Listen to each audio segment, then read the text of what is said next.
Dice Tower Tonight, episode 73. The Great Expansions! Welcome to Dice Tower Tonight, a video cast about board games and card games, and especially the people who play them. On tonight's show, we're trying to make our favorite games better with expansions. What makes an expansion a must-have? How much stuff is too much stuff? And can you teach new players all the new stuff too? Plus, Crystal has a game for me and the chat. We discuss some games we've played lately, and we answer questions from the audience live. I'm Eric Summerer, and joining me now, the Eliza to my Angelica, Crystal Pisano. My heart! I love it. So good. And I don't know if you're sassy enough to be Angelica. You know, I have a you're right. You know, I am actually, maybe I'm Peggy. You know what? I think we're both probably Peggy. Truthfully. I was not going to put you in the Peggy position. I will take Peggy, and you can have your choice of the other sisters. I'll be any Skylar anyone wants me to be, anytime. Sorry about that quick echo at the beginning. I did have a button pressed that I forgot to unpress. Welcome to Dice Tower Tonight. How is it going, Crystal? You know what? It's going. Good. We're still all in the midst of a global pandemic, and we're still talking about board games on the internet, so things are both bad and good all at the same time. It is absolutely the way things are right now. If you missed it, folks, who are here normally in our regular schedule, thank you for tuning in once again. Crystal and I had a very fun game show just this past Friday as part of the Summer Spectacular, which I had a blast with. We tried some ambitious things with games to play with the chat and with the two of us. And if you haven't seen it, I think it's worth going back to give it a whirl. Technically, it was a week and a half ago, wasn't it? Was it? I think. No, it was just this past Friday. Was it really? That is how weird time is right now. Yeah. Okay. Yes. Wow. Yeah. Yeah. It was Friday, and then there was a honestly weekend. It feels like it was simultaneously yesterday and 2 years ago. So who knows? I don't even know. Anyway. Thank you everyone for joining us. I think we should talk about some board games. Let's just get into the trough here and start talking about. Yes, let's do it. Okay, so I have talked about. I don't know if I've talked about this game here, but I've talked about it on the Dice Tower podcast, and I just got the production copy. I had an early pre-release copy that I got at Essen, but I finally got the production copy of Project L in the mail. Everybody was playing this at Dice Tower West, and I never got a chance to. Oh, man. Okay, so you need to get a chance to play this. Someday when we are together again, you will definitely have to play this with me because this is a great game. It is a engine-building puzzle game. You start with these nice chunky plastic pieces. You have one piece and one two-size piece, and you have like a little player mat that has room for these puzzle tiles. And here are the puzzle tiles. They're these nice thick cardboard with a trough in them, so the pieces just fit right into there. And so when you solve a puzzle, you're going to fill it with pieces to fill in all the spaces here. You're going to get a certain number of points, and you're going to get another piece of another puzzle piece, which then you get all of your pieces back, and you get another piece that goes into your arsenal, which you can then use to solve more puzzles. There's all different. Grab some more. So some of the high-scoring puzzles, 5 points, but it's just a tiny little single piece. And then some simpler puzzles that aren't worth as much will give you a square piece, a 2x2. And you can upgrade your pieces. One of the actions you can take on your turn, you get 3 actions. You can simply take one of these single pieces. You can upgrade. You can take the single and turn it into a double. You can turn in a double and turn it into one of the triples, so an L shape or a 3 in a row long one. Or you can take one of those and turn it into a 4. So you got a 4 long, you've got the T shape from Tetris, you've got the L shape, and you've got the square and the zigzag. Look at all those. Now, what gets added in this game, you are trying to solve these puzzles and get rewards, and there's an expansion that came out with this that I hadn't had a chance to play yet that uses ghost pieces. These are the 5s. So, like a U shape or a really long L. Is that the really long L? Yeah, really long L shapes. Or There's another one that's also kooky crazy. It's like a chicken McNugget. Um, it's got the square with the little. You Oh know, my gosh, I used to know what the name of that chicken McNugget is. there There's a is a name. specific There's a name for name that. because all of them have names, Yeah, all the shapes. yeah. I think it's. No, I don't remember, but there is Yeah. that is a McNugget shape. So in order to get these ghost pieces, allow you to do a special ghost piece action where you can take that and split it into component pieces. So if you had you had the McNugget shape, you could turn it into an L and a 2 straight and Oh. place it at the same time. So these are very powerful pieces. They can, take up a lot of space in your puzzles, or you can do that split thing and go whap, and you can place all of those pieces at once in different puzzles, which is kind of cool. And the only way to get those is to solve these new puzzles that come in the expansion that give you as a reward. You can't even really see it there. A ghost piece but it's only worth 1 point, but it gets you a ghost piece. Or you can do, where'd it go? An upgrade. There's like a little arrow there, which you can turn one of your 4s into a ghost piece. That's the only way to get those things. That's the only new thing in this expansion. They add some more puzzles to allow for that and add the ghost pieces in there. It's an interesting addition. I didn't find it to be like it's not an overwhelming change to the base game, which I guess is good, and we're going to talk about this when we start talking about expansions in just a little bit. But I didn't feel like it changed the overall strategy. I tried to get some of them just because I wanted to see how they worked, but I ended up not doing that split action at all. The pieces were just far more useful as a whole, as a McNugget, to stick it into the puzzle and cover 5 squares at once. Still, going back to the base game and the expansion, this is a great game. My kids enjoyed it. They understood what was going on, and they got it. It all started to click. This is a great family game. It is not that complex, and I think people will really enjoy this. And as soon as this gets into more hands, and I think it's now being distributed, I think there's a Kickstarter coming where they're going to have a second printing. Okay. So yeah, definitely thumbs up on Project L. I obviously you could probably draw comparisons to just about any of the polyomino based board and card games to some degree, but based on what you've shown and your descriptions of it, it feels most similar to Silver and Gold in a way, like which I have played. Obviously, I haven't played all the polyomino games. Have you played Silver and Gold?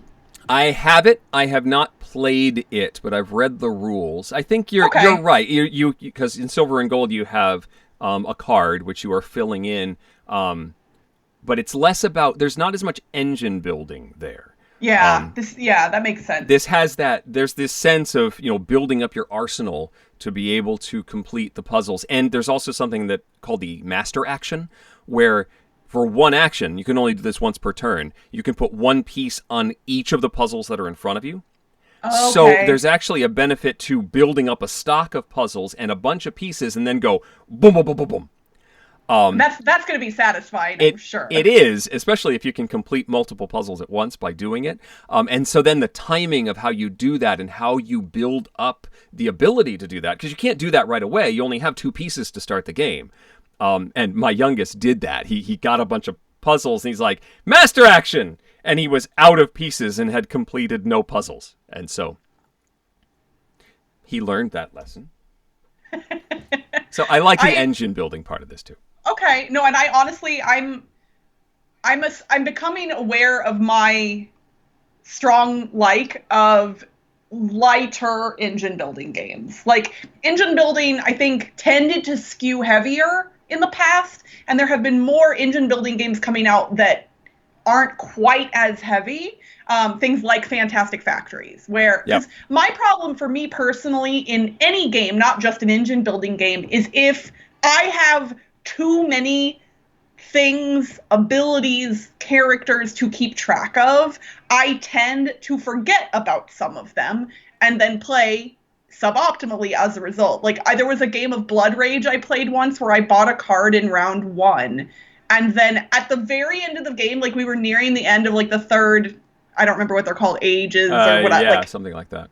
whatever that is. We were almost at the end of the game, and I looked down and realized I hadn't triggered the ability on that card I purchased in the first round once. Like, not at all. And Yeah. and Blood Rage isn't that bad, but I do that in games more frequently than I would like to admit. So I like games that allow you to do lots of things, but not too many things. Kabuki Kid in the chat mentions that the following nuggets come in 4 distinct shapes: the bell, the ball, the boot, and the bow tie. Okay, so the boot is the one that we were talking about. Or is it the bell? I think the boot is a different one. Is it the... No, maybe you're right. I think that's the boot. That might be the boot. Without a visual aid. McNugget shapes. Welcome to our McNugget podcast. Anyway. I mean, I could talk about chicken nuggets, strips, tenders, or fingers for as long as you want. And I know the differences between all of those things. I'm actually good. I would love to hear what you've been playing lately, Crystal. Okay, well, I'm going to do something that I don't do super often, and that is I'm going to talk about a thing here that I also recently talked about on Board Game Blitz. I tend to not try and duplicate content too much because in case people do, consume both things, I don't want them to have to hear the same thing again. But I hate to tell you, but I've been doing the same thing, kind of. I mean, we're in the middle of a pandemic, and as I've stated before, I am playing less games now because I have nobody to play games with.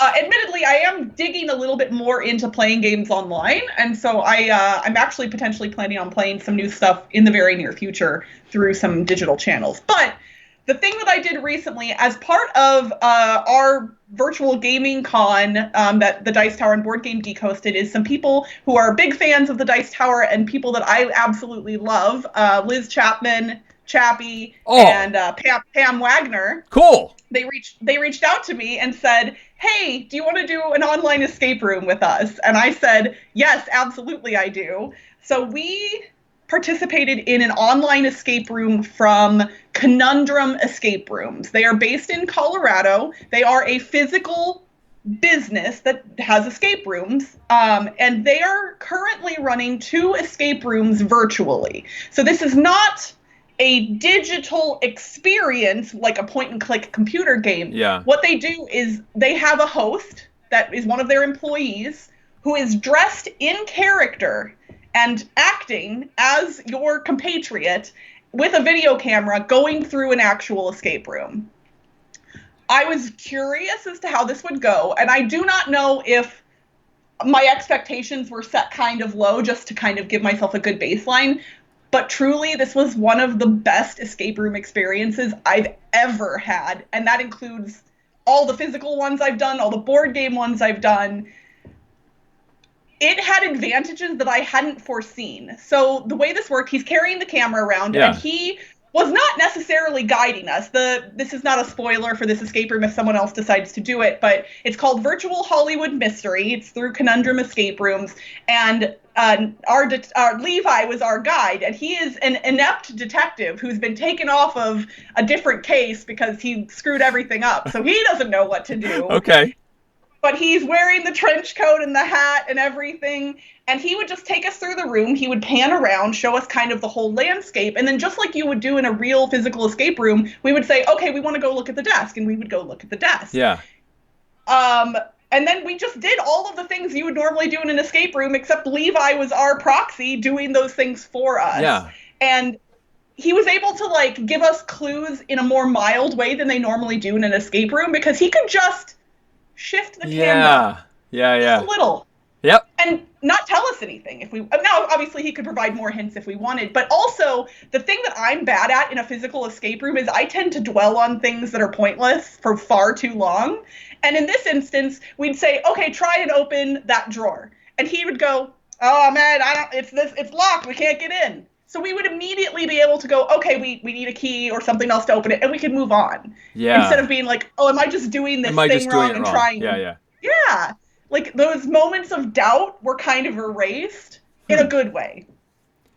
The story was interesting. A Hollywood starlet named Holly Woods, I know, corny, whatever, has been kidnapped. And you are trying to figure out who kidnapped her and where they took her to. And that's what you're trying to determine before the end of the escape room. It's a 90-minute experience. We only had like 3 minutes left on the clock when we finished it. But we did get out in time. They have another escape room that's online. I don't know the name of their other one, but I 100% want to do it. And this one costs $75. Everyone just gets on a Zoom call with the person at Conundrum Escape Room. Yeah. And they host the whole thing.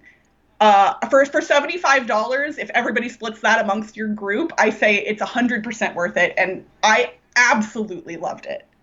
That sounds amazing. I mean, I've heard of lots of escape rooms doing this. It seems to be their answer to the current situation, basically strapping a GoPro camera to one of their employees, and I am now your proxy in the room. But I hadn't heard of a character, your proxy becoming a character. That's a neat twist, and I guess makes it a little bit more fun for them. Rather than, because they have to run through the same thing every single time. But if they're improvising with you, that's a little bit more interesting for them, and makes the experience a little better. Oh yeah, he was very clever, like joking with us. We were talking to him, and like they had a lot of stuff set up to make the room very accessible for what it was. Like there were things with small details or writing on them. They had screenshots of those items ready, and they would just pull those up in the midst of the Zoom call. So like we would find a thing, and then they'd pull up the screenshot of it so we could look at it more closely. That's cool. The thing, like this, honestly, it blows my mind that no one has thought to do this before the pandemic, because this could open every escape room up to literally the entire world. Yeah. You don't have to travel. I am more than willing to pay for this type of experience. Like, I could go to an escape room in New Zealand, in theory, if, they offered something like this. And I would totally do that. So I am hoping that this is a trend that will not only stick, but spread and make escape rooms more accessible to people all over. I mean, just as we've talked about the pandemic making distance working become far more normalized, this very well, you might be right, that this will just be another service that escape rooms will offer. They'll just have time slots for a virtual run every once in a while that you can reserve as well. I don't see why they wouldn't, unless they're going to get rid of the internet connection that they got to upgrade to do this. I don't see why they do that.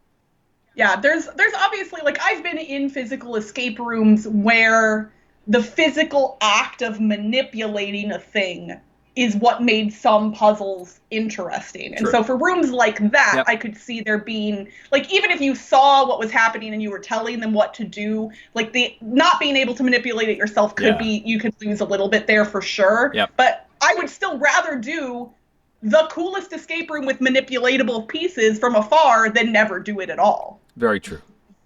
It's it's a great idea, and I need to now look at doing some of these, because I think my kids would enjoy doing a virtual room. We've thought about some of the escape rooms near us have reopened with all sorts of cleaning procedures and all that, but this just makes it that much more safe and accessible from anywhere, which is fantastic.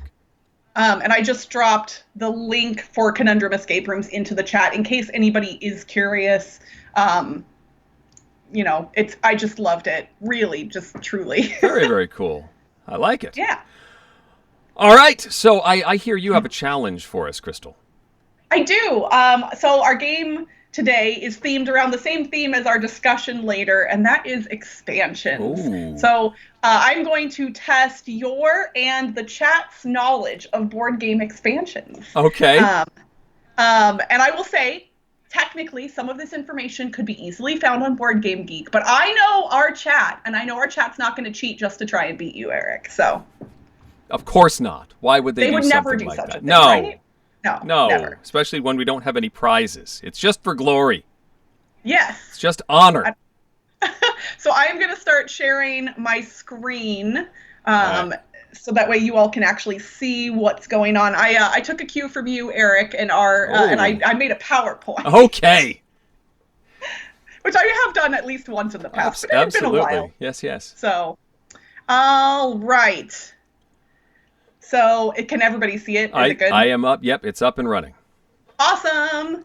Okay, Paula in the chat said, cheat? Us? Never.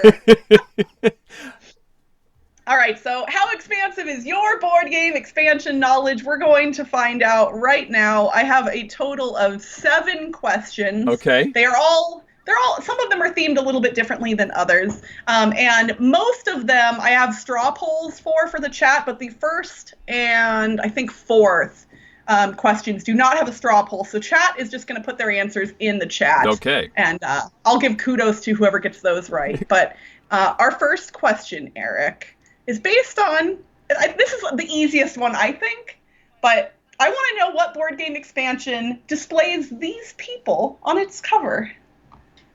I feel like this one maybe is a little bit more recognizable. Yes. So we can give it a few seconds, Yeah. Obviously, if we want people I'm gonna in wait the a chat second, and I'm going to try and not look at the chat. I have to say, when I took a screenshot of this, like, I couldn't stop staring at just how beautiful the artwork on this box is. I have my guess, but I don't know if I'm right. Okay. Well, we've started seeing some answers pop up in the chat. So what was your guess? My guess is that is a five tribes expansion. It is. Do you know the name of that expansion? Oh boy, it's the something of Naquala. The Guardians? No, the. Oh boy. No, I don't remember. It's something Naquala. What's funny is you got the last part and chat got the first part. So if we combine them, your powers combined have got the Artisans of Naquala. The Artisans of Naquala. I don't actually know if I'm pronouncing that last word correctly for the record. It's a good guess. Yeah. So I'm going to give both you and the chat a point for that one. Although I'm not actually keeping track of points in any tangible form right now. So we'll see how good my memory is. All right. The game Dominion has a few expansions, Eric. Oh, boy. And Board Game Geek, as a website, tends to list things as expansions that wouldn't typically be considered expansions, like promo cards or fan-made expansions, That's where this is going to be difficult, yes? So, on BoardGameGeek.com, how many expansions and I'm talking about in the category section, when you click expansions for board games. Okay. How many listings come up for the game Dominion? And I'm going to put a straw poll in the chat. I probably should have done that first. Oh, boy. All right, so my thoughts here. It's not A, because I think there are close to 22 actual expansions for it. There's something like 15 actual boxed expansions for Dominion. But that's still a lot. That's a lot. And when you add in promo cards and fan expansions, there's no way that it's A. Okay. B seems like the safe choice, but I think, oh man, how many fan expansions could there possibly be? I'm gonna say it's C. I'm gonna say it's C. I think B is the safer choice, but C is what I'm gonna go with. Okay. I am waiting for a few more votes to come in from the chat. Right now, the chat, it's getting closer. I'm going to give it a few more seconds to see. They're leaning toward one answer. I'll give it 5, 4, 3, 2, 1. Okay, just barely. By 9 votes to 8 votes, chat has agreed with you, Eric, that it is 66 expansions. 8 votes for 44 came in second place. 44 is what you said was the safer answer. Yep. And 44 was, in fact, also the correct answer. Yeah, I got greedy. Alrighty. Now we're going to see how well you know the names of board game expansions, including games that haven't been around or have been around for a while. Oh, putting the straw poll in the chat first. The zombie game Last Night on Earth came out quite a while ago, and it's had a number of expansions. A number, yep. Including this one. which I've blacked out the second word of the expansion title All here. right. So fill in the blank for me, Eric. Last Night on Earth, growing what? Is it growing plague, growing terror, growing hunger, or growing ghouls? It's not ghouls. I don't. Plague doesn't seem to work. Growing hunger makes sense for a zombie game. But I feel like growing terror, that sounds familiar. So I'm going to go with B, but I think it might be C. C would be my second choice. I'm going to lock in B though. All right. Well, I'll give it a couple more seconds, but so far the chat is overwhelmingly choosing one of the responses. Yeah. And the response they are overwhelmingly choosing is your second choice, Hunger. which would be hunger. Growing hunger. The terror is coming in second, but it's pretty far behind. And I will say that one of you is correct. And that is the chat. Yep. It is growing hunger. And I should have had the image. I guess I could move this here. Ta-da! There you go. Growing hunger. So good job, chat, on that one. Yep. That does make more logical sense. So chat is up by 1 point right now. I'm not going to keep track of the actual scores. I'll just keep track of the difference. Just the relative scores. Relative scores. All right. No straw poll for this one. No multiple choice. Y'all just have to figure this one out. What board game expansion displays this person on its cover?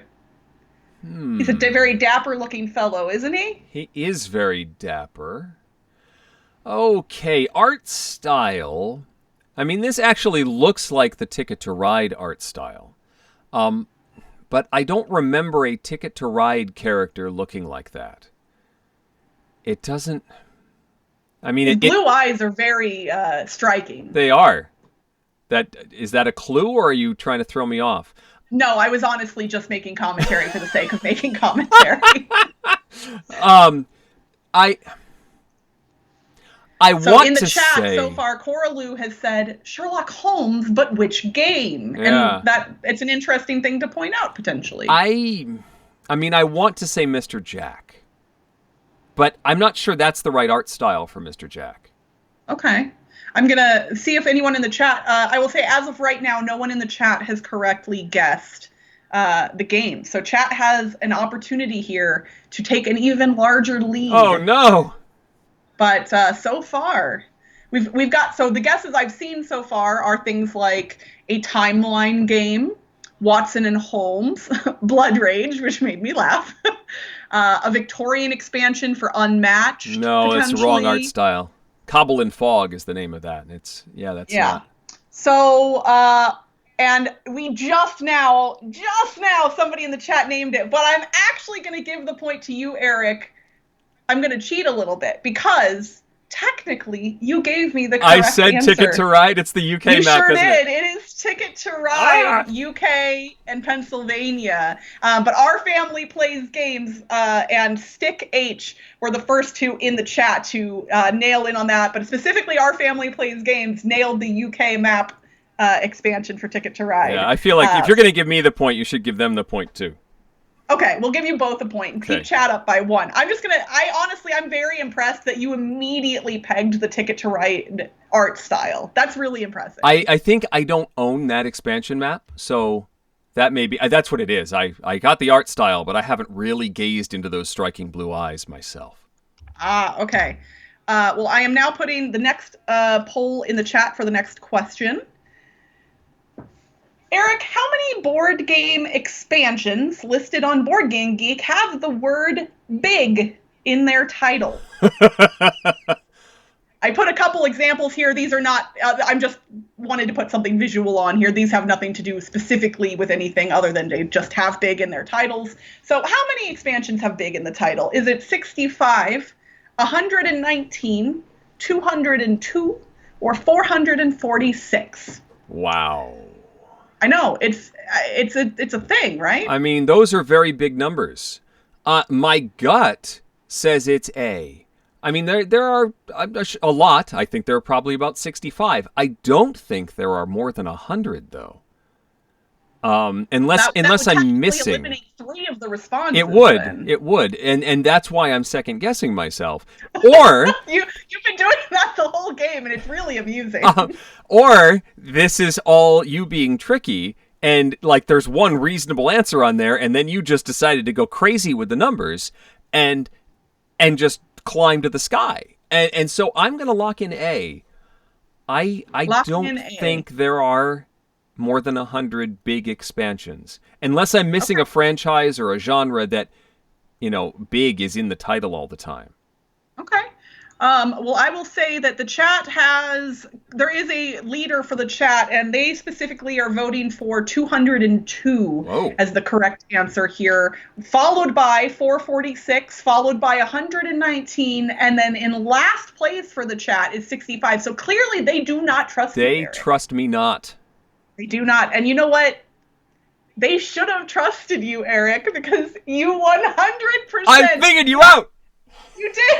You nailed the entire thought process for me Yes. in this question, which honestly makes me very happy and proud and also a little creeped out that you knew exactly how I constructed the answers for this question.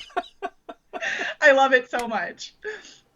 All right, so moving on to the next question. I'm going to put the straw poll in the chat and then we'll move it over here. I didn't put a fun visual with this one. Okay.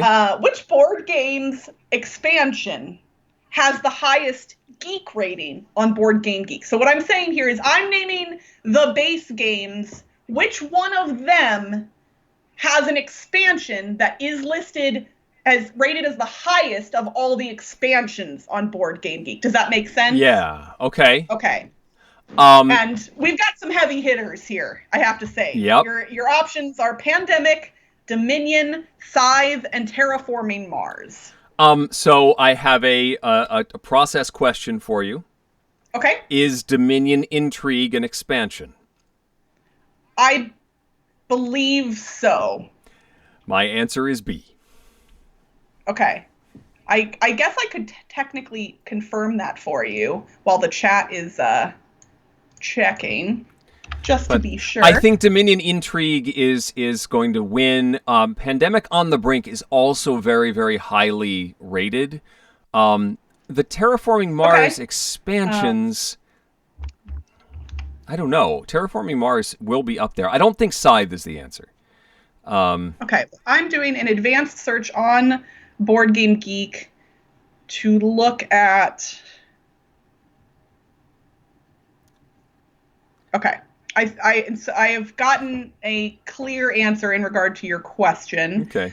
So now I'm going to go back to the straw poll and refresh the results. The chat is very split here. So I'm going to drop the link in chat one more time in case there's a few more people that didn't catch the straw poll link and want to vote. But it is almost a four-way tie right now. So I'm going to let a few more people vote potentially. This one interested me, not just the one that is on top, but kind of the top like 5 to 10. And I actually have that information that I can share after we go over the results. Let me refresh and see if we've got a winner. We do have a winner from the chat. So, okay. Eric, you're going with Dominion? I am going to stick with Dominion, yeah. Okay. Dominion is now tied for third as far as the chat is concerned. But again, it is still pretty close. So they're voting for Terraforming Mars, followed by Scythe, and then Pandemic and Dominion are tied. Okay. And in this instance, the chat's got it again. Oh. It is Terraforming Mars. So based on the geek ratings, Terraforming Mars has the highest. Terraforming Mars Prelude specifically is the highest with an 8.173. Then second is Dominion Prosperity. Okay. Got me, yeah. Yeah, Dominion Intrigue is not actually 1, 2, 3, 4, 5. I screenshotted the first 8, and it is not in the top 8. Okay. Number 3 is Lords of Waterdeep, Scoundrels of Skullport. Number 4 is Viticulture Tuscany. 5 is Scythe, Invaders from Afar. 6 is Scythe, Rise of Fenris. Then Pandemic on the Brink, and then Twilight Imperium 3rd edition, Shattered Empire. Wow. Okay. So I mean, I know there was a based on time that geek rating alone. Intrigue was in the top 10 because it's a standalone game and an expansion. Yeah, it Dominion might not have Intrigue was been. like number 9 on the top Yeah, 10. it could have been. Right now I did a search with the qualifier expansions for board games and the word intrigue, and Dominion Intrigue second edition does show up, but its geek rating is significantly lower. It's interesting. Its average rating is higher, but the geek rating is 2 points lower than the average rating for that expansion. I don't understand this game now. Neither do I, so don't worry. Okay. And I made it. It's fine. All right, and we're moving on to our last question. So chat is ahead by 1 if I'm keeping track properly. Is that right? I think they might be ahead by 2 at this point. Really? Well, because they just got that one right, and they had also been up by 1 previously. But then I was right on the A when nobody else chose A. Oh, that's true. You're right. So they are up by 1. You were correct. This is why I should actually keep track on paper, probably. But they're still ahead by 1. The most I can get is a tie at this point. That's true. Unless we make it worth 10,000 points. But, all right. So the last straw poll is in the chat. How many board game expansions listed on Board Game Geek have the word again in their title? And if you would like, I will give you a hint for this one, Eric, but I won't do that unless you would like me to. Well, I like hints. Okay. The word against contains the word again, and therefore also shows up when I search for the word again in expansion titles. So against technically also applies here. We've run into this before when you search for specific things on Board Game Geek, so I figured. Yep. Nick is Nayobari's in the chat. He said, "Ding, ding, ding! Ah!" Yeah. So. Okay. There's a Let's Do That Again is the name of an expansion for something. I can't remember what it's for though. So now I want to know your thought process as to how I created the fake answers for this one though, Eric. I know. I mean, again, I'm looking at B and C as the safe answers. Did you go all the way to D? Did you do an opposite? You know, you've had one of these with the answer in the middle. You've had one where the answer is the low one. Is the real answer D in order to have symmetry? But then, did you not think, well, Eric would expect me to do that, so I have to not do that? And I'm also beholden to however many things exist of these things, too, to some degree. I'm going to say C. Okay, so Eric is going with 107. I will refresh the results in the chat. There was a tie, but it is no longer tied. It's somewhat close, but chat is saying 38 with 17 votes. 73 is their second place, and 107 and 140 both have almost no votes at all. So again, the chat does not trust you, Eric. Okay, got it. Should they have, though? They should have trusted you. 107 is correct. It's a tie. All right. 107. And it's funny, I pulled this screenshot of the Circle the Wagons expansion. I don't have this expansion for Circle the Wagons. It's solo scenarios, and I need to get this because I really like Circle the Wagons. Very cool. Yeah, so it's a tie. No winner today. Everybody wins. Everybody wins. Huzzah. Yeah. Everybody wins when you get to look at a not-so-fancy PowerPoint presentation. Absolutely. Always lovely. Yeah. All right. Eric's not even guessing. He's guessing how Crystal's brain works. Yep, that's when in doubt, try and outthink Crystal. I would say getting into my brain is a scary endeavor sometimes. It just proves how much time we've spent together, Crystal. That's a good point. So, expansions is our topic of discussion for tonight. We sort of I had been clearing out expansion boxes. I had been storing a bunch in my basement, and we spent this past weekend clearing out our basement. And I don't know why I kept them. Like, I think I maybe expected when I maybe sold or traded the game that I would want to have the expansion in a separate box. But at some point, I was just storing empty air, and they had to go.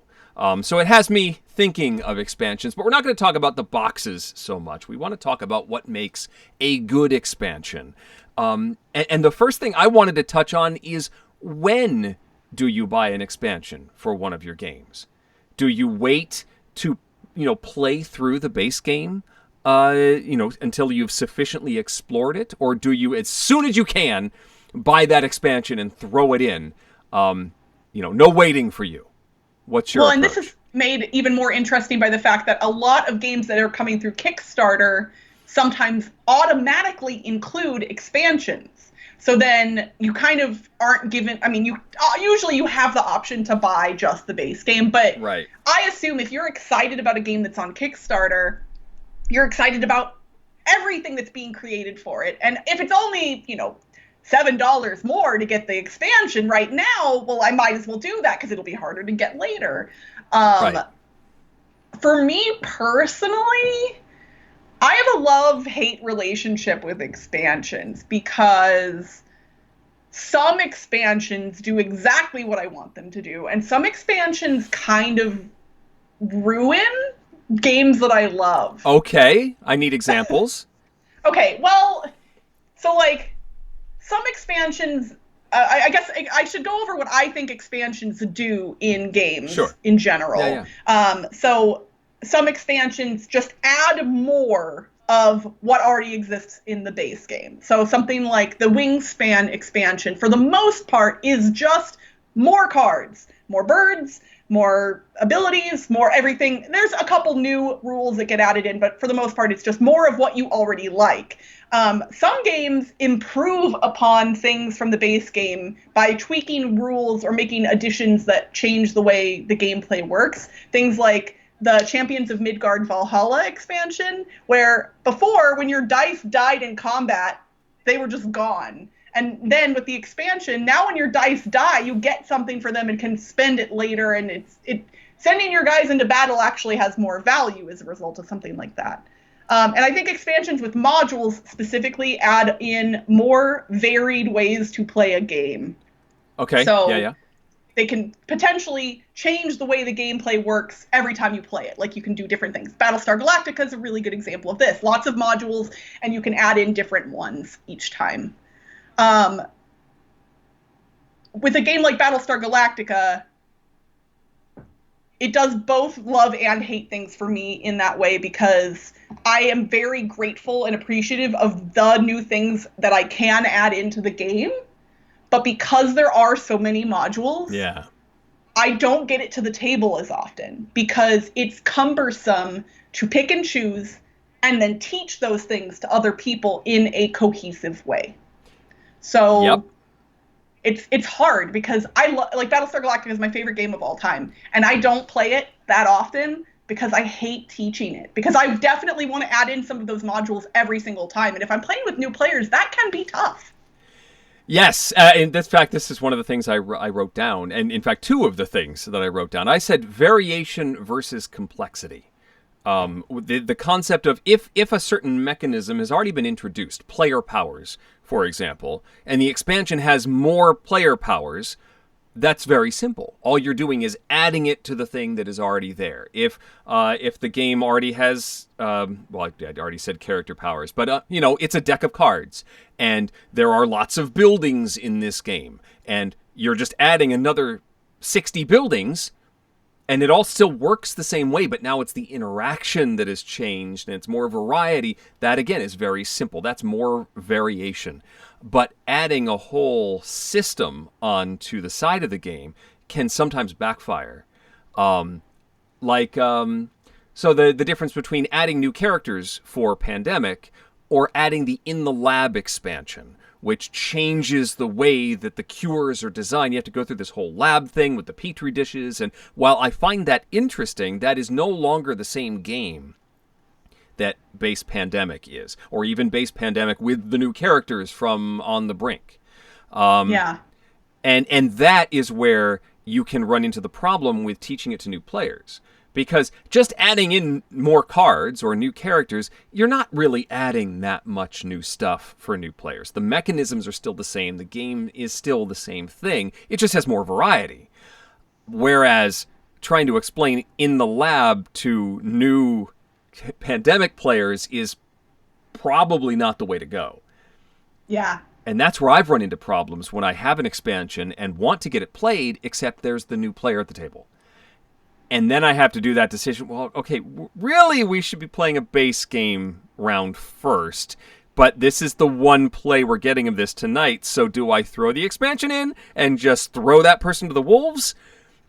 Or do I've had games where I ended up pulling back. Like, I tried to get, what was it? Eminent Domain and its expansion to the table, except I needed to play the base game first, and I just had to abandon playing with the expansion. Just we're going to play a base game because you don't know it, and it's not going to be fun for either of us if we're trying to jump you into the deep end. Yeah, and I've experienced that a lot, and I've spoken about this before, but obviously pre-pandemic times, my weekly game group, I was almost always teaching every game that hit the table. Like, we would usually, even if we had just regulars, there are enough of us that someone will have not played the game. And we, as a group, tended to really enjoy trying new games. So we would always be bringing new stuff. And when I did want to try a game again with an expansion, for me, even if the rule book for the base game and the rulebook for the expansion are both really well made, it's often difficult for me to kind of combine them in a way that is clear and coherent to the people I'm explaining it to. And that could be a failing of mine, that maybe I'm not the best game teacher. I've said that before too. But honestly, this would obviously be probably too much of a burden for game publishers, but I kind of wish that instead of just explaining the expansion rules, I kind of wish the expansion came with maybe a rules overview of just the expansion stuff, and then a replacement rule book for the base game if you want to play with this expansion also. And again, by the time you have 4, 5, 6, however many expansions, that gets too bananas, and I recognize that. But yeah, it's like, where do you fit in the explanations of expansion stuff? Do you wait till the end? Do you slide it in the middle? Like, for some expansions, it's hard to figure out. I mean, this is a trouble I've had when I have gotten an expansion and I haven't played the base game in a while. And you're looking through the expansion rules, and it's like, go through all of these steps except make these couple of changes. It's like, well, okay, yeah.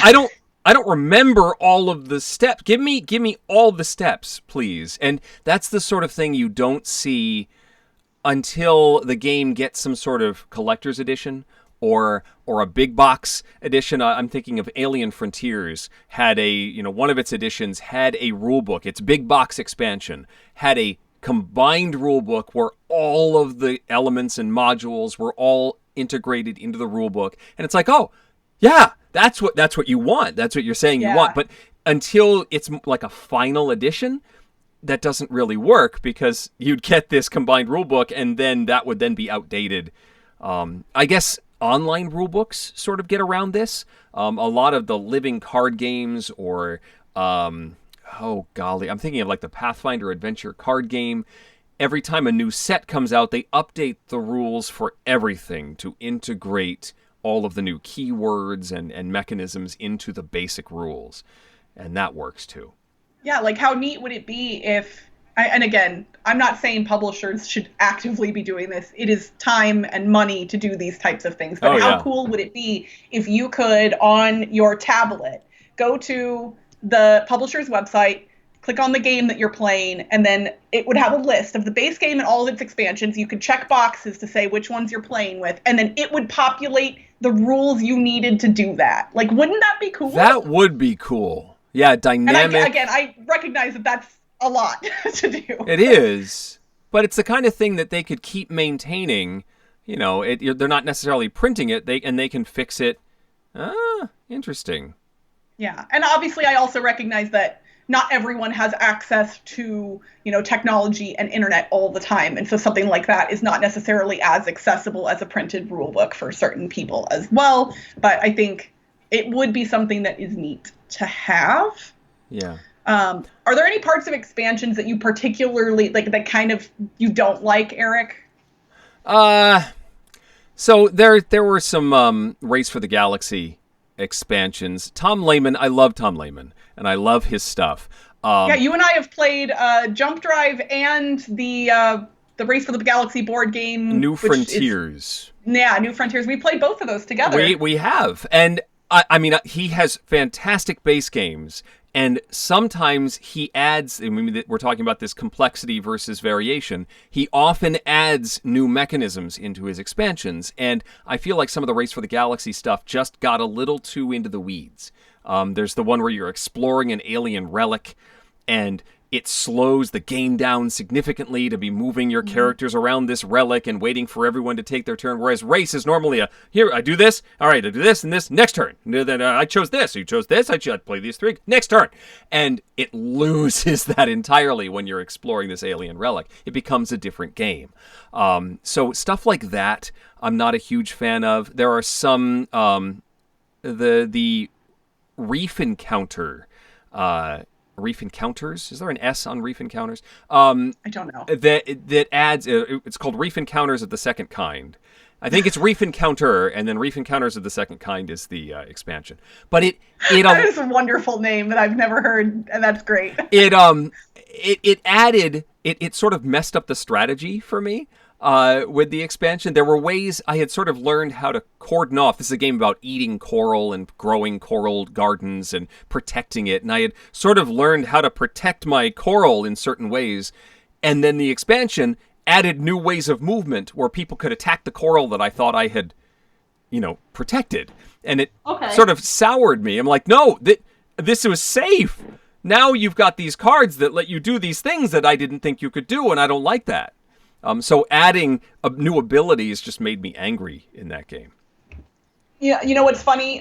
You mentioned Race for the Galaxy, and Race for the Galaxy is actually one of the very first games that I played when I got into the hobby back in 2007.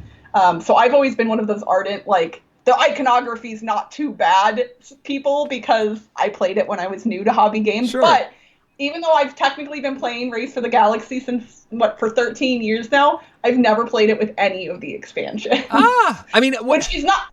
I haven't actively avoided them, but, Race is a game that, back in 2007, I don't know when expansions for that game were released, but I don't think there were as many, obviously, if any, at that point.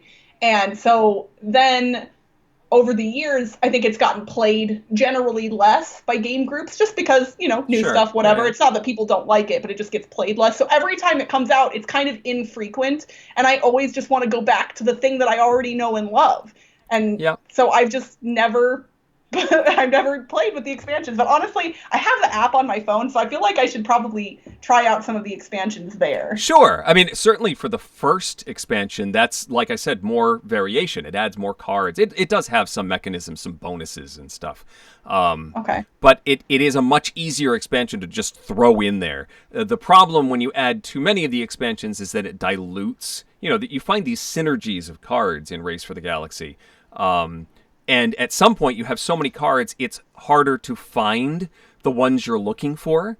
But then some of the later expansions add mechanisms that let you search the deck more easily. And so you almost have to counteract that growing deck problem.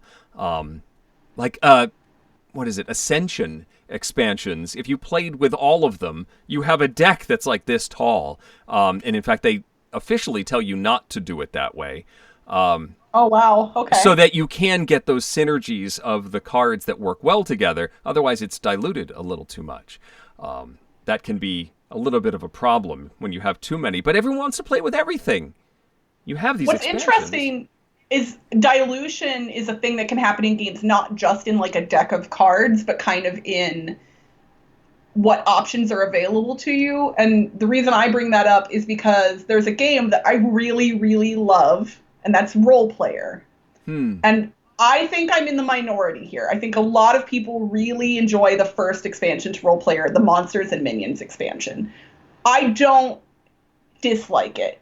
But for me, base game Role Player is kind of, it's not perfect, is the wrong word to use, but it's really good. And when you add in the Monsters and Minions expansion, there are too many things that I want to do, and I can't do them all because you have to make choices. Okay, are you going to go shopping or are you going to go fight a minion? And if those things both exist in that game, I want to be able to do both more often than I get to. And so I feel like it's diluted in that way, in that I don't get to do all the things I want to. And it doesn't feel like a game where, your options are limited and you have to be very choosy and like it's a good tight engine. It doesn't feel like that to me. It just feels like, well, I'm not getting to do all the things that this game has provided to me. Like, this is fun to do and I don't get to do it, and it makes me a little sad. Yeah, yeah. One of the folks in the chat, Bahasa, said something we've been talking about, Race for the Galaxy. One thing that it did was it did resets. So there were, I think, 3 expansions in one arc. And then they said, all right, this next expansion doesn't work with those original expansions. You have to take those cards out, and we're going to do this because of that dilution problem. They wanted to Okay. sort of reset the set so that you can. Of course, the problem is if you want to have multiple copies, if you want to have a copy ready to play, you need to have multiple copies of the game, because Right. you don't want to have to sort out all of the cards every single time you play, which is a little crazy. And that's honestly part of the reason some of my games don't get played either, is because once I've added the expansion into them, even if I like the expansion, if I want to teach it without, and then I realize, oh, I have to separate that stuff out of there, we just grab another game instead, because I'm just like, meh, I don't really want to do that right now. And so then a game that I like doesn't get played as often, which is kind Yeah. of a bummer. So even I can like the game and the expansion can still make me play it less, which seems counterintuitive, Yeah, but yeah, it's the same issue we've been talking about. If you can't play it with the new players, or if it becomes more unwieldy to bring out, yeah, it's a shame. And I it's, guess yeah. that's one reason to take the expansion out and not play with it, or remove it, or put it away for a little while and get used to. I think expansions work best when you are used to the base game and you are very familiar with the base game, and everybody is familiar with the base game, and then all of those new rules make sense. Um, it's a very entertained dog. Um, I know, he's just real cute. uh, He's been on edge ever since like 2 weeks before 4th of July because of all the oh, fireworks, and so sure, yeah, he's been yeah. especially clingy lately. Well, so Yes. here we've been talking about a lot of negativity around expansions. Not that we don't like them. Here's the thing that I don't understand for me personally. I love expansions that I love. And when I see an expansion for a game that I already love, I often get very excited about it and purchase it. If I already Yep. love the game and somebody's making new stuff for it, I want it. Sure. And then sometimes that expansion just sits around and I don't necessarily have a reason for it. Like, is it the thing that being able to teach it? Is it having to, integrate the components? I don't actually know. I am more excited generally by the idea of an expansion than the actual thing itself. And I don't know why that is. Yeah. I mean, some of the issues that we have already discussed are what make it difficult to actually execute. But the idea of getting more of what you love is exciting. Yeah. Which is why I like the ones that just throw more stuff in the deck. Because then I have the excitement of seeing, oh, I haven't seen this card before. Oh, I haven't seen this tile before. Oh, I got a character I've never seen before. That's cool, but it's not an extra cognitive level. Yeah. It's more, how do I work with this new piece of the puzzle, and not how do I do everything now, because everything's different. Do you ever stack the deck, so to speak, in a way that So will the new stuff guarantee comes up. that you get some more new stuff? Because I definitely have done this. Yeah, probably. When I got the Wingspan expansion, I was like, okay, so we've got all of these birds and we got all these expansion birds, and we're only going to get through a tiny percentage of all of them. And so I talked to the table. I said, here's the thing. When they created this expansion, they were very thoughtful in that some of the bonus cards show the percentage of birds in the deck that they apply to.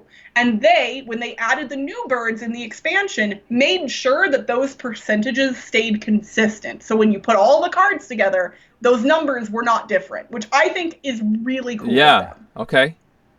But if I just play with the expansion cards, I recognize that the percentages are probably or potentially not accurate anymore. Uh, So I had to kind of tell everybody at the table, I'm not sure. Statistics are not my strong suit, but I recognized that I was doing something the game didn't necessarily intend me to do. So I just said to everybody at the table, some of those bonus cards might turn into complete garbage if we do it this way. Are you cool? And everybody went, yeah, we're cool, and we did it.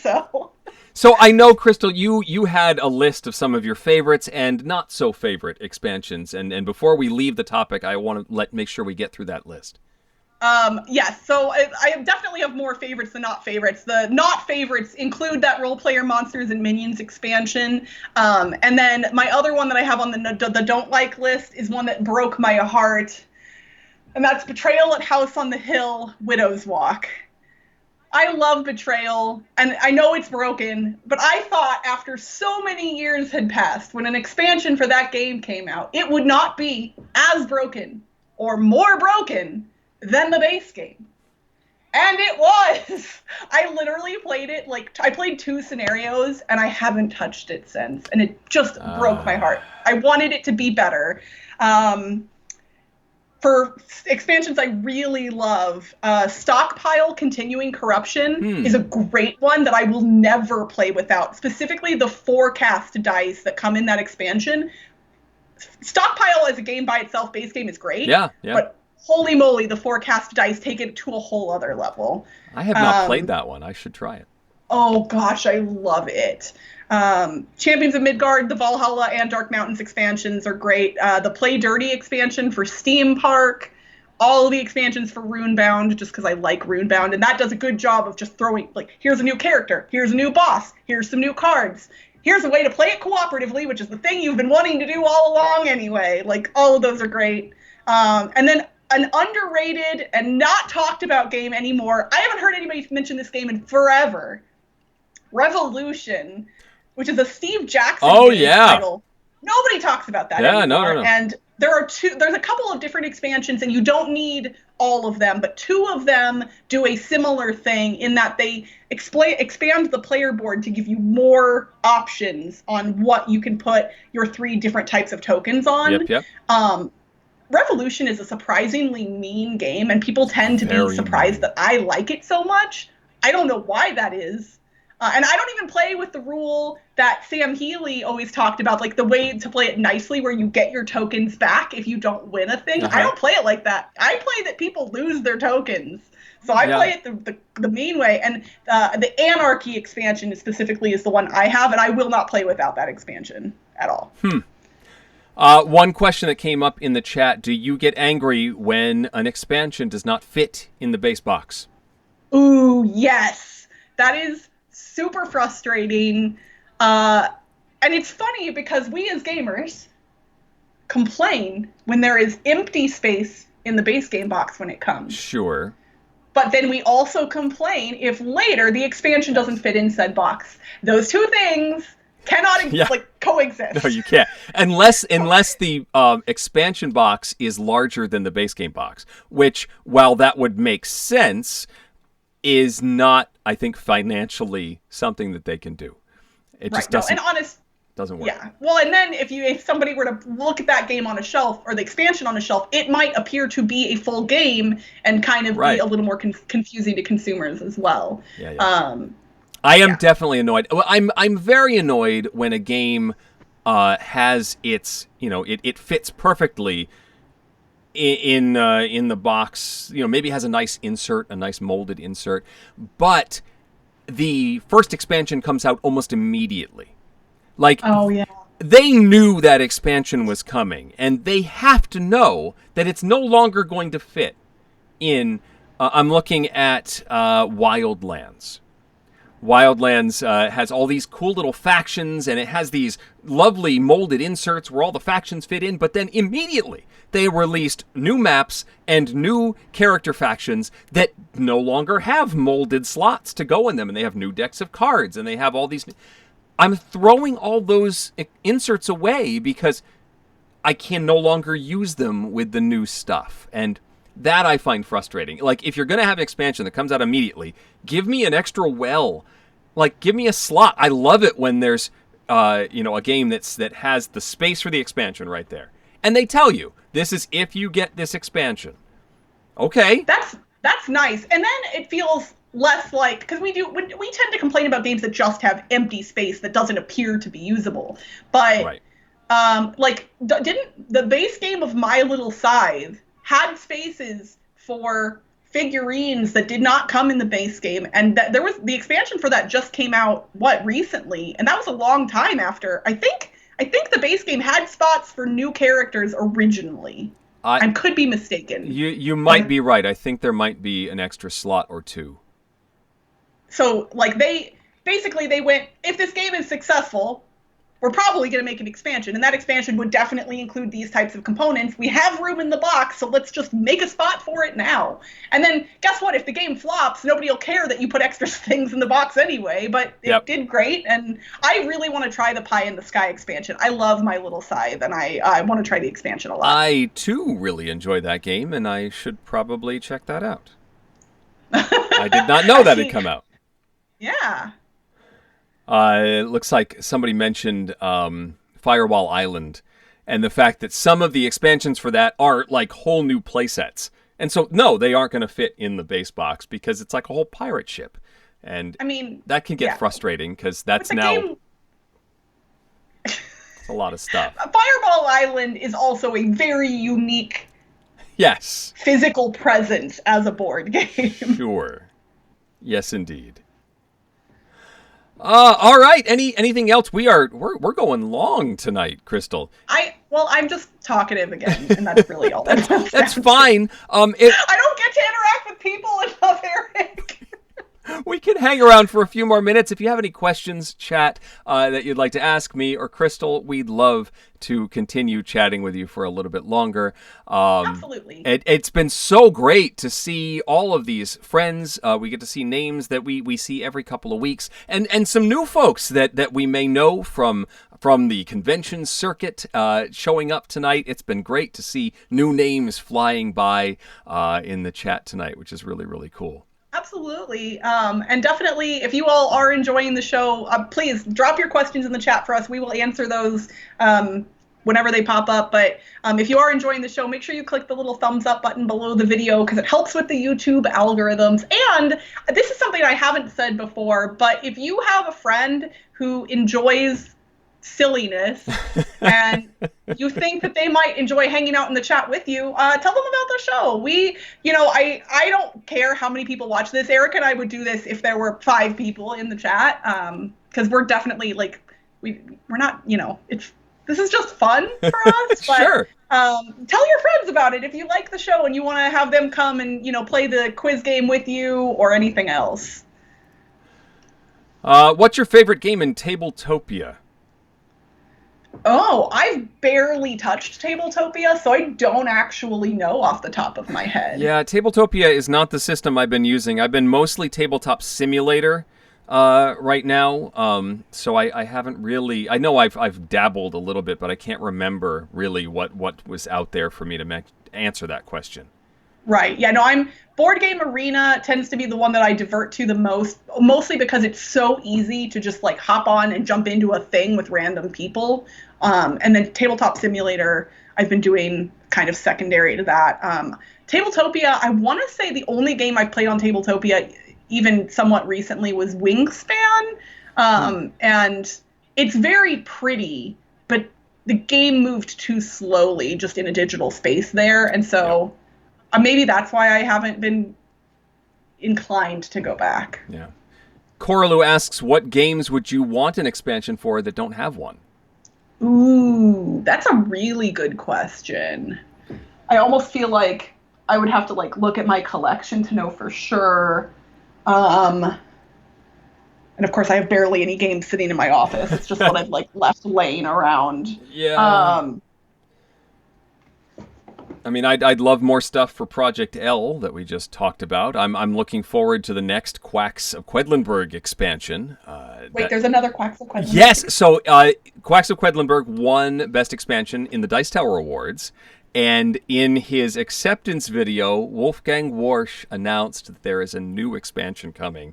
I think later this year, he said. That might be the German version. I don't know when North Star is going to get it, but okay, that's exciting because I like that game a lot, Man, and I'm another bummed expansion would because be I good. used to I used to be able to kind of like poke Bruce when he was working for North Star about like information, be like, when is it coming? And now I don't have a good contact with North Star, so Just have to tweet at I him, I guess. I guess I'll just start yelling on Twitter until something happens, which is generally what I do about everything in my life. So, uh, let's see. Oh, Halo said his board game wishes to play Battlestar Galactica with me. I would love to do that, Halo. If at some point in the future, if we're at a con together, back, when that's safe to do so, like we should definitely make that happen. I don't. Are there any online implementations of Battlestar Galactica? I don't think there are, or at least not that I know Yeah, I of. mean, there's play by forum Yeah, I don't want to do that. posts, but yeah, that's not the same thing. Yeah.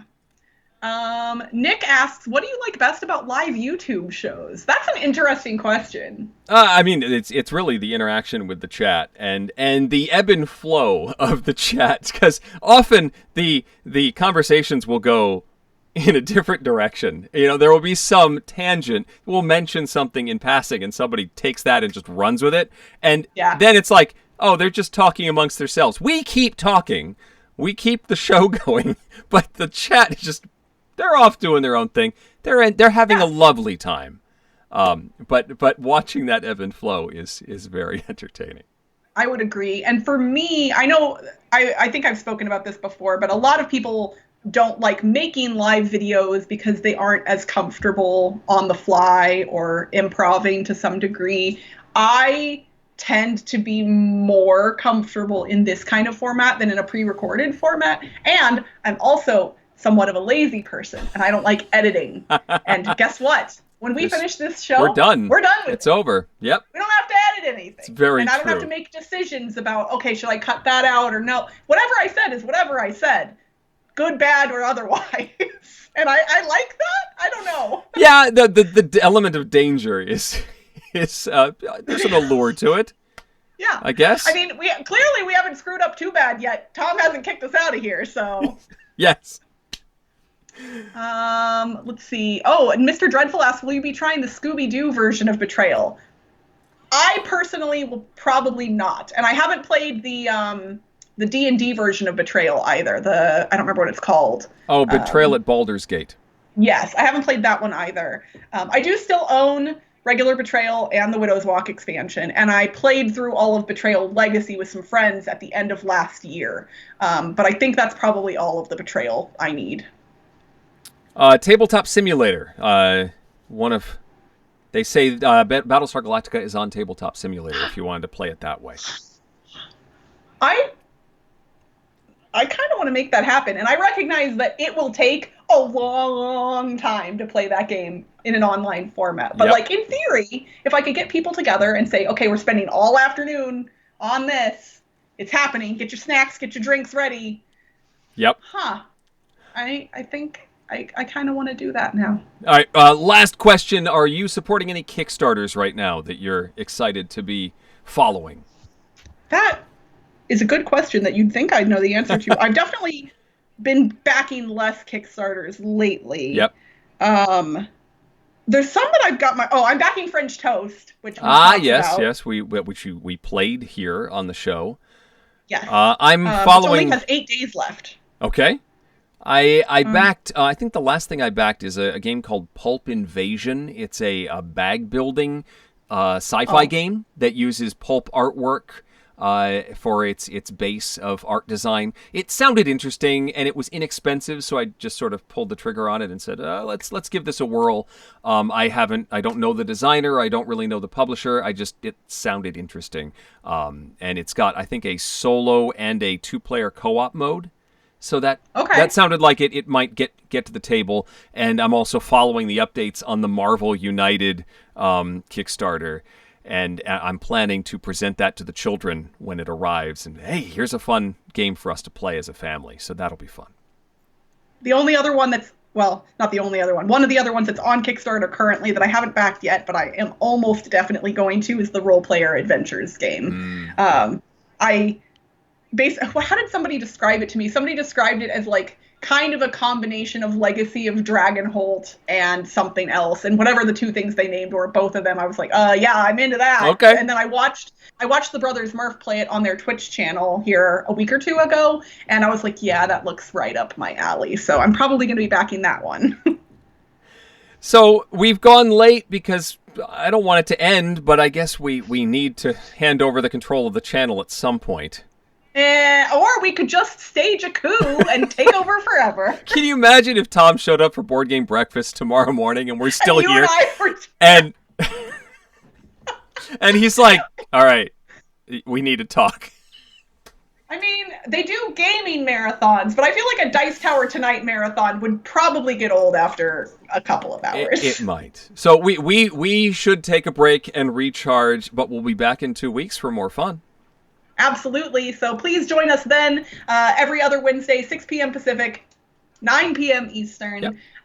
Thank you so much for hanging out with me, Eric. Until we see the chat again, I am Crystal Pisano. And I'm Eric Summerer. And you all have been watching Dice Tower Tonight. Thank you for watching. Promotional consideration has been provided by game publishers in the form of review copies of games.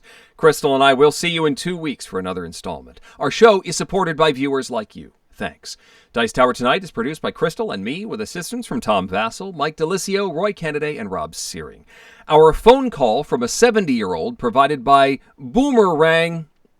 Timothy Pinkham composed our theme, and hosting is provided by Cool Stuff Inc., where you can find great games at great prices at CoolStuffInc.com.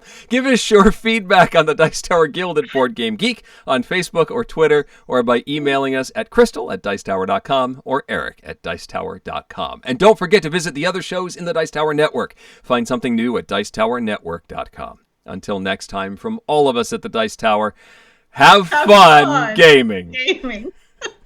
That was one of my favorites, for sure. It's always good when I can get you to giggle.